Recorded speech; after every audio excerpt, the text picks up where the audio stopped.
Intinya, mencari dan menyelesaikan masalah. Mereka harus membantu tim dukungan yang kekurangan staf. Dia bertanya apakah dia bisa mengelola tanggung jawab tersebut.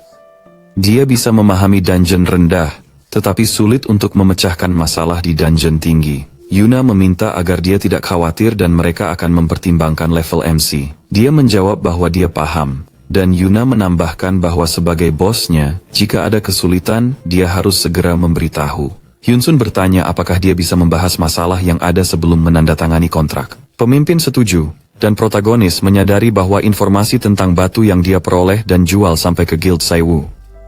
Mereka tahu semua dungeon yang pernah dikunjungi MC. Yuna bilang dia akan mencari tahu lebih banyak tentang kejadian ini. Dia bisa memberi tekanan pada Guild Saiwu setelah itu. Hyunsun bertanya, tidakkah dia merasa terkejut? Pemimpin bilang ini bukan pertama kalinya. Dia sudah siap untuk mengatasi masalah ini saat ini, namun kekuatannya masih kurang. MC tersenyum dan mengangkat tangan, bilang semuanya baik. Dia hidup nomaden, jadi tidak perlu. Yuna sedih mengatakan itu agak merepotkan. Protagonis tegang dan bertanya, apakah ini karena pekerjaan darurat? Yuna bilang mereka butuh tenaga, jadi mungkin sulit. Kepala mengatakan bahwa dalam hal ini, dia meminta MC untuk memberitahunya tentang pergerakannya. Dia bisa kasih kerja sesuai lokasi. Mereka juga memberi Hansung kartu pengeluaran pribadi untuk membayar akomodasinya. MC heran, apakah itu mungkin? Yuna bilang, tentu tidak. Jika anggota lain asosiasi tahu, mereka mungkin akan heboh karena ada perlakuan khusus. Dia minta mereka untuk tidak membicarakannya. Akan dicatat sebagai kompensasi penipuan. Protagonis berterima kasih. Yuna mengedip dan menjelaskan bahwa itu adalah yang paling sedikit yang bisa mereka lakukan. Hansen langsung merasa malu. Setelah beberapa saat di asosiasi, protagonis menyesuaikan jaketnya dan mencatat bahwa itu pas. Yuna mengambil ID dan memintanya untuk mengambil ini. ID ini menunjukkan bahwa MC adalah anggota asosiasi pemain, dan sekarang dia memiliki hak sebagai anggota tim pengawas. Tidak ada masalah. Hansen bertanya, bisa pergi sekarang? Pemimpin setuju dan meminta dia untuk memeriksa notifikasi. Dia meminta dia untuk tidak khawatir. Tapi jika terjadi, mereka harus segera bereaksi. Protagonis bertanya, kapan dia bisa mendapatkan depositnya? Yuna tersenyum dan berkata bahwa itu sudah ditransfer. Karena kontrak baru berlaku setelah deposit ditransfer, sepertinya MC sangat membutuhkan dana. Hansen dengan canggung menggaruk belakang kepalanya, berencana membeli beberapa buku keterampilan. Pemimpin berkata bahwa ini ide bagus. Asosiasi punya toko buku, jadi mereka pergi bersama. Dia akan menunjukkan semuanya. Protagonis berterima kasih dan mengikutinya. Dia berpikir bahwa yang utama adalah menjadi kuat. MC akan menanamkan semua 20 miliar di buku keterampilan. Setelah di perpustakaan, Hyunsung melihat bahwa buku tidak sebanyak yang dia kira. Yuna berkata bahwa buku keterampilan jarang ada. Permintaan lebih tinggi dari pasokan, jadi jika ada buku bagus, langsung dibeli. Pilihan mereka lebih sedikit dari rumah lelang resmi. MC senang melihat ATM dan berpikir pajak akan berakhir. Yuna bertanya, apakah dia tidak masalah membeli banyak buku? Rasanya tidak efektif. Hyunsung tersenyum dan bertanya, apakah mereka akan digunakan nanti? Setelah beberapa saat, sistem memberitahu bahwa buku keabadian telah ditingkatkan ke peringkat langka unik. Yuna selesai. Mobil diasuransikan, jadi MC bisa menggunakannya.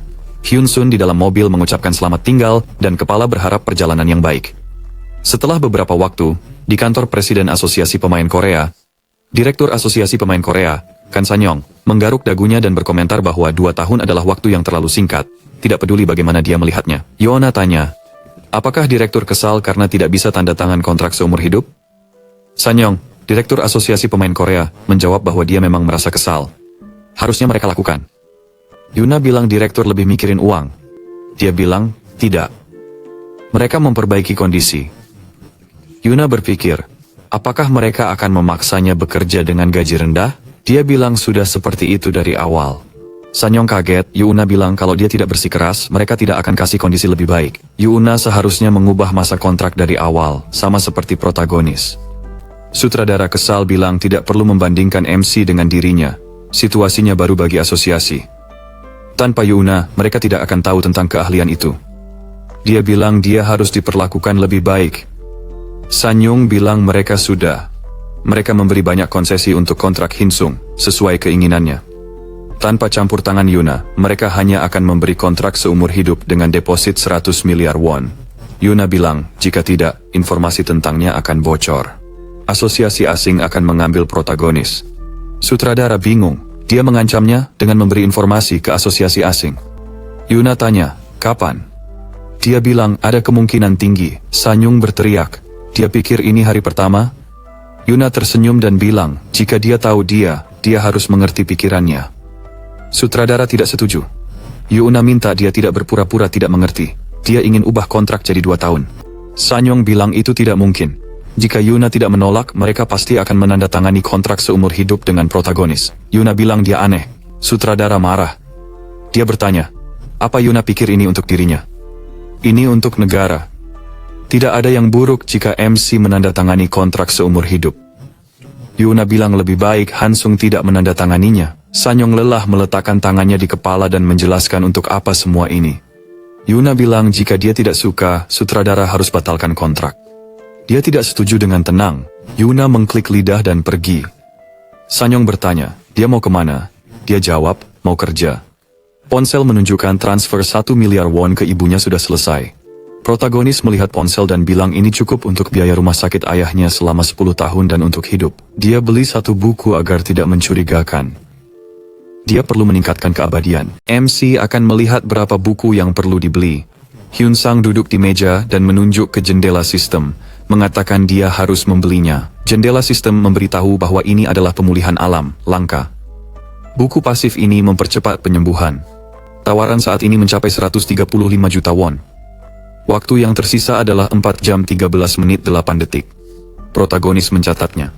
Karena ini buku langka, meski tidak bisa dipelajari. Baik untuk menyimpannya. Buku pasif selalu aktif, jadi semua orang membelinya. Keterampilan aktif sering diabaikan, jadi beli semua yang langka dan lebih tinggi. Setelah beberapa saat, Hyun Sang mengulurkan tangan ke portal, menyadari pengeluaran besar. Dia menutup portal. Protagonis tersenyum dan bertanya tentang poin ekstra. MC melihat jendela sistem dan menyebut total penjualan. Konsol dan laptop populer, kosmetik, parfum, dan jam tangan juga habis terjual. Tapi, tidak ada yang bisa mengalahkan. Setelah beberapa saat dia berkata selamat datang. Mereka berteriak selamat datang. Hyun Seung bertanya, ya bagaimana dengan baterai? Penjual bertanya, pesanan itu? Semua sudah siap. MC berkata, bagus. Dia akan meminta satu lagi. Dia bertanya, bisakah mereka menyiapkan barang yang sama, terisi penuh? Salesman berkata, tentu saja, dia bisa mengandalkan mereka. Dia mendapat diskon karena selalu membayar dengan poin. Jika butuh sesuatu, beritahu mereka. MC berterima kasih. Setelah beberapa waktu di motel Pamsion, Hyun Sung melihat jendela sistem dan ingat wajahnya, bertanya, siapa dia? MC berkata, dia akan menghabiskannya. Sekitar 3 miliar tersisa. Kenaikan lemah dalam statistik memerlukan 5 juta poin, dan yang kecil 10 juta poin. Untuk meningkatkan semua indikator ke 200, dia butuh sekitar 5 miliar poin. Hyun Sung memegang batu hijau dan berkata, meningkatkan indikator, itu menguntungkan. Dia memakannya. MC memutuskan untuk membeli buku dengan 5 miliar poin. Sistem kemudian melaporkan bahwa buku keabadian memiliki keterampilan pasif. MC tidak akan mati sampai kepalanya hancur. Jika dia selamat, semua lukanya akan sembuh. Pengembangan keterampilan mungkin. Hinsung berkata, kata lambat hilang. Dia memotong jarinya, darah mengalir, luka itu sembuh, dan MC berkata, luar biasa. Dia mendengar ponselnya bergetar, itu panggilan dari Shin Yuna. Hinsung menjawab dan menyapa. Yuna menyapanya dan memperkenalkan diri sebagai Shin Yuna. MC bertanya, ada apa? Yuna tersenyum dan berkata bahwa mereka punya bukti. Mereka melaporkan pimpinan Seo Guild. Mereka akan menangkap semua orang. Hinsung menjawab dengan bahagia, itu hebat. Jika tidak, akan merepotkan berurusan dengan mereka. Yuna menjawab, meski Guild Seo dekat dengan jaksa, mereka tidak akan lolos kali ini. Mereka bilang penyelidikan lebih ketat kali ini. MC bertanya, apa itu karena konflik faksi? Yuna menjawab, iya, kepala Seo Guild, Ma Ji-hoon, tidak hanya tidak menghalangi penyelidikan, tetapi juga memberikan semua dokumen internal, seolah ingin mereka cepat menangkapnya. MC tanya, apa yang terjadi pada Seon-woo? Yuna bilang, surat penangkapan belum ada. Tapi dia tidak akan lama. Saat Jong Woo-hyun ditangkap, semua pembunuhan dan serangan yang telah terjadi terungkap. Orang yang memerintahkan pembunuhan dekat Seon-woo. Yuna bertanya, bisakah MC menyalakan TV sekarang? Dia menjawab ya, lalu menyalakan TV, dan suara pembawa acara terdengar. Semua sudah terkonfirmasi. Gadis itu bilang, iya. Keputusan akhir belum ada, tapi dia rasa itu hanya masalah waktu. Seon-woo, wakil pemimpin guild, telah diusir. Hyun Seong tanya, apa yang terjadi? Nama itu sudah ada, tetapi nama guild belum. Host bilang polisi dan asosiasi mencarinya. Yuna bertanya apakah dia yakin. MC menjawab, ya. Yuna berkata bahwa dia merasa tidak bisa menghindari penangkapan. Sekarang semua orang, termasuk yang mendukung Jong Seonu, telah menjauh darinya. MC bilang seharusnya begitu. Dia tersenyum dan berterima kasih. Yuna bilang tidak perlu berterima kasih, dia malah minta maaf. Hansung bilang dia akan mentraktir mereka nanti. Yuna bilang ini bukan omong kosong kan? MC jawab, ya. Yuna bilang dia akan menunggu panggilannya, selamat malam. Hyunsung bilang, ya, mereka akan menghubungi. Dia tutup telepon dan berteriak, dia perlu mencari buku. Setelah beberapa saat, dia melihat buku di tempat tidur dan bertanya, di mana upgrade-nya? Dia mengambilnya dan berkata, ini yang terakhir. Dia habiskan semua deposit dan pelajari semua buku keterampilan. Sistem bilang buku itu langka. Dia bilang dia sedikit gugup dan masuk ke dalam. Suyung melipat tangannya di dada dan menatapnya dengan tidak senang. Taechul bertanya, apakah dia orang baru? Rekan-rekannya memandangnya dengan hati-hati dan Hyun Seong menjawab, ya.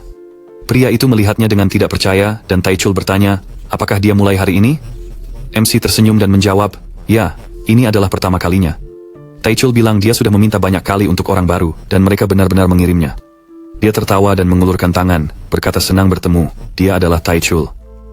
MC menjawab dengan baik, namanya Choi Hyun Seung. Setelah beberapa waktu, Taechul menunjuk ke pintu, dan MC melihat ekspresi tidak senang Suyong. Mereka masuk ke ruang istirahat 7, dan Taechul bilang dia bisa menunggu di sini. Jika dia ditugaskan ke dungeon di bawah level 100, dia harus pergi dengan Suyong. Lee Suyong akan genap 25 tahun ini. Dia juga level 100. Hyun Sung mengulurkan tangan dan berharap mereka bisa akur. Suyang mengedipkan mata padanya dan berkata, ya, tentu. Taechul bilang dia harus memperkenalkan diri. Kenapa dia mulai dengan cara yang santai? Soyong melihat MC dan berkata dia lebih muda, jadi mereka harus berbicara seperti ini. Apakah dia kesal? Biarkan dia memaafkannya. MC berpikir, apakah dia tidak suka padanya? Taekyol mengacak rambutnya dan minta maaf. Dia tidak punya tata krama. Dia berpikir, pasti ada yang salah. MC menjawab, tidak apa-apa, tapi dia jelas tidak cocok menjadi adik. Taechol berteriak, itu dia. Dia memang punya wajah bayi. MC mengacak rambutnya dan tersenyum, dia bilang sering mendengar itu. Soyong meminta maaf dengan agak malu. Hyunsung tersenyum dan berkata, tidak apa-apa. Taechol berbalik dan bilang bahwa setelah permintaan datang, mereka bisa langsung pergi. Dia ingin menugaskan orang lain, tetapi yang lain belum sampai level 100. Hyunsung tersenyum dan bilang itu tidak penting baginya. Dia berpikir jika dia dikirim ke dungeon level 100 atau lebih rendah, karena total statistiknya di atas level 200, meskipun dia mencapai level 100, dia akan baik-baik saja. Setelah beberapa waktu, Taechul membawanya ke ruangan dan berkata, ini kamarnya. Jika tidak mau pakai alat, bisa baca atau tidur. MC menjawab, ya, dia mengerti. Tak lama kemudian, dia bangun dan menguap. Dia bilang sudah tidur lama, sekitar 4 jam. Gajinya masih oke. Mungkin dia bisa ambil shift malam dan tidur di sini? Tiba-tiba, dia mendengar langkah. Soyong masuk dan berkata, ada panggilan, dia harus ikut. MC berpakaian dan berkata, ya, mereka naik mobil dan dia bertanya apa yang terjadi. Soyong bilang ada sinyal monster lebih tinggi dari level dungeon muncul. Hyunsun bertanya, apakah aman jika hanya mereka berdua yang pergi? Soyong menjawab, cukup 2 orang.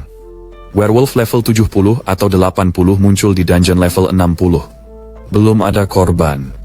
MC berpikir karena perbedaannya hanya 10 level. Soyong bilang panggilan sering untuk dungeon di atas level 50. Hyunsun bertanya, apakah karena tidak ada? Soyong bilang, ya. Pemain yang sudah level 50 dan mendapat pekerjaan pertama biasanya jadi petugas keamanan di lokasi rendah. Dari level 50, petugas keamanan tidak ada di dungeon. Masalah muncul bagi pemain yang terbiasa dirawat terus-menerus. Ketika situasi sulit muncul dan tidak ada petugas keamanan, keterampilan bertahan hidup mereka menurun dengan cepat, dan ini menjadi masalah besar. MC melihatnya dan berkata dia terlihat senang. Soyung menjawab, tentu saja, ini akan menambah gajinya. Hyunsung bilang, begitu, lebih banyak panggilan, gaji lebih tinggi. Soyung menjawab, benar, benar. MC keluar dari mobil dan melihat sekeliling, berkata bahwa tidak mudah untuk menemukannya. Soyung meminta dia untuk tidak terkejut. MC melihatnya dan dia berubah menjadi kucing. Hyun Sung bertanya, kucing? Soyoung marah dan bilang itu leopard. MC minta maaf dan berpikir leopard itu kucing. Soyoung bilang ke MC jika dia berpikir begitu. Hyun Sung bilang ya, dia cepat-cepat berlari dan MC berpikir betapa cepatnya dia. Dia berpikir ya, dia punya 4 kaki. Dia bilang, wow, itu besar. Soyoung menjawab, itu seperti anjing pemburu, indera penciumannya lebih tajam. Werewolf itu berlutut dan melolong. Soyoung melompat dan menyerang dengan cakarnya. MC terkejut dan berkata, alat ini elastis. Soyoung bilang, tidak ada cara lain, tapi mahal sekali. Dia berbalik dan bilang, mereka akan kembali. Hyun Sung setuju dan berkata, ayo. Soyoung berubah jadi macan dan bilang ada banyak werewolf. MC bertanya, apa? Dia menjawab, sepertinya dia memanggil kawannya sebelum mati. Banyak werewolf muncul di hutan. Para pemain mulai menyebar ke arah yang berbeda. MC bertanya, apakah ini sering terjadi? Soyoung bilang, ini tidak sering, tapi kadang terjadi. Saat itu terjadi, nama dan level dungeon berubah. Hyun Sung berpikir, Suyun bilang selesaikan dulu dan buat laporan. MC bilang oke, dia aktifkan mana, Suyun berlari maju bilang dia yang pertama. MC ambil pedang dan lihat Suyun, dia menyerang monster dengan cakarnya. Serigala melolong, menarik perhatian Hyun Sung. Dia tanya, itu saja? Serigala menggeram, MC tanya, itu Raja Serigala? Suyun bilang dia akan urus dia. Hyun Sung bilang, monster ini level 100 atau 110, tidak ada masalah kan? Dia melihat serigala yang mengayunkan kakinya. MC berlari ke arah serigala dan menyerang dengan pedang hiunya. Dia melakukan salto belakang dan terus menyerang. Hyun Sung menyerang serigala dan bertanya, berapa lama ini akan bertahan? Serigala menggeram dan berlari ke arahnya, menggeram keras. Dia menyerang beberapa penyerang sekaligus, lalu berbalik dan bertanya, apakah dia belum selesai? MC melihat Suyun bertarung dengan serigala dan berkata, ini benar-benar pertarungan para pemimpin. Haruskah dia membantu? Dia berlari ke pertempuran saat mendengar teriakan serigala dan terkejut. Dia bertanya, sihir apa ini? Werewolf itu cepat menyerang Suyun dengan cakarnya dan menggigitnya. MC menargetkan serangan energi ke makhluk itu dan berteriak, proyektil yang menyala. Serangannya meleset dan manusia serigala sudah bergerak. Menggigit leher Suyun. Hyun Sung berlari mengejar dan menyerang, dengan cepat menghalangi Suyun. Dia jatuh dan bertanya, Soyoung, baik? Dia mengulurkan tangan ke kepala Soyoung dan menyembuhkan. Luka di lehernya mulai sembuh, tetapi dia tidak bangun. MC berkata, obat terakhirnya mengerikan. Dia melihat serigala dengan kesal dan berkata, serigala pintar, tangani Soyoung. Dan sekarang kau menghadapi dia. Apakah dia mengirim pelayannya? Werewolf itu mengayunkan cakarnya dan MC menghindar serta menyerang. Manusia serigala bergerak menutupi kepalanya.